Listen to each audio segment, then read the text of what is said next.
돌아선 상황이고요. 예, 장중 전문가들의 전략 좀 받아보겠습니다. 메신저 투자 전략 의견 좀 올려주십시오.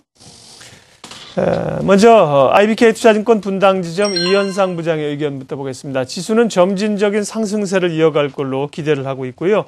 종목 장세가 펼쳐질 걸로 예측을 했습니다. NC소프트, 메디톡스 관심 종목이죠. 동양증권 강남프라임 지점의 이강혜 부장입니다. 불확실성 해소 반등 지속될 것으로 봤습니다. 미국 대선 이후에 어떤 방향으로든 시장은 불확실성 해소로 받아들일 수 있다는 분석이시죠. 헬스케어, 태블릿 PC, 모바일 관련주 관심 있습니다.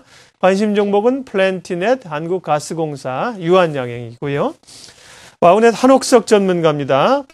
경기 민감주, 중소형주에서 이제 대형주로 매기 변화가 나타날 때가 됐다. 기관 매수가 집중되는 종목을 주목합니다. 루멘스, 한섬이 관심 종목이고요. 최이마 전문가입니다. 제한적인 주가 상승을 예상을 하고 있습니다. 소프트한 산업에 단기적으로 관심을 갖자. 엔터 업종이네요. YG 엔터테인먼트 관심주로 주셨습니다. 와우넷 이승원 전문가님은 전화로 연결해서 의견 듣겠습니다. 나와 계시죠? 예, 안녕하십니까? 예, 온통 미국 대선 얘기입니다. 예. 대선이 끝나고 나면 불확실성 제고로 시장이 오를 수 있다. 이런 견해들이 있습니다. 이승원 전문가님 시각은요? 예, 어제 미국 시장이 이제 상승했던 종목군들을 보게 되면은 아무래도 이제 롬니의 출구조사 결과가 좀 좋았다라는 것 때문에 우리가 속칭 얘기하는 롬니 관련주들에 대한 상승이 있었습니다. 역시 그러한 흐름이 우리 시장에도 오늘 오전장에 투영이 되는 모습들을 보여주고 있는데요. 동국제강이라든가 태양광 섹터라든가 아니면 현대차, 자동차 업종이라든가 이런 종목군들이 반등하는 것이 산업재 섹터라고 하는 쪽이 반등하는 것은 지금 어제 미국 시장에 대한 영향에 대한 것이 좀 나타나고 있고 최근에 이제 우리 시장에서는 이쪽 업종군들의 낙폭이 좀 심했기 때문에 기술적 반등에 대한 흐름이 좀 진행이 되고 있다라고 보시면 될 것 같습니다.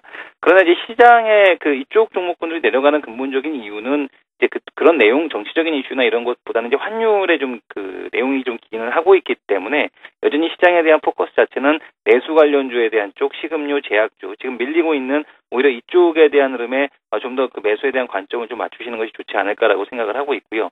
오늘 좀 더 단기적으로 놓고 보게 된다라면은 시장이 이제 만기 주간입니다. 특히 이제 내일 같은 경우는 만기일이기 때문에 그 만기 영향을 이제 철저하게 받을 수밖에 없는데 오늘 개인들의 옵션 포지션이 콜을 좀 많이 실어주느냐 아니면 풋을 많이 실어주느냐에 따라서 반대적인 방향으로 좀 움직일 가능성에 대한 쪽이 높다라고 보시면 될 것 같고요.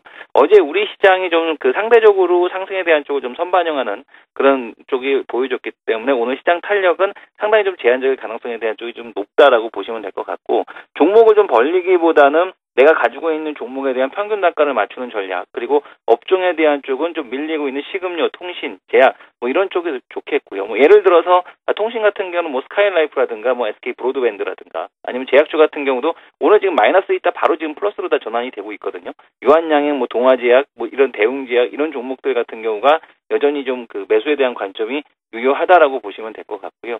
여전히 식음료 쪽에서도 하이트진로 같은 경우가 오늘 지금 상황에서 한 2% 정도 밀리고 있는데, 추가적으로 31,000원대, 32,000원을 깨고 내려간다라면 이런 종목군에 대한 눌림목에 대한 쪽에다가 종목에 대한 매수 관점을 맞추시는 것이 내일 이후에 대한 흐름에서도 좀 더 좀 유리하다라고 보시면 될 것 같습니다. 네, 오늘의 장중 전략 이승원 와우넷 전문가 전화 연결했습니다. 고맙습니다. 예, 감사합니다.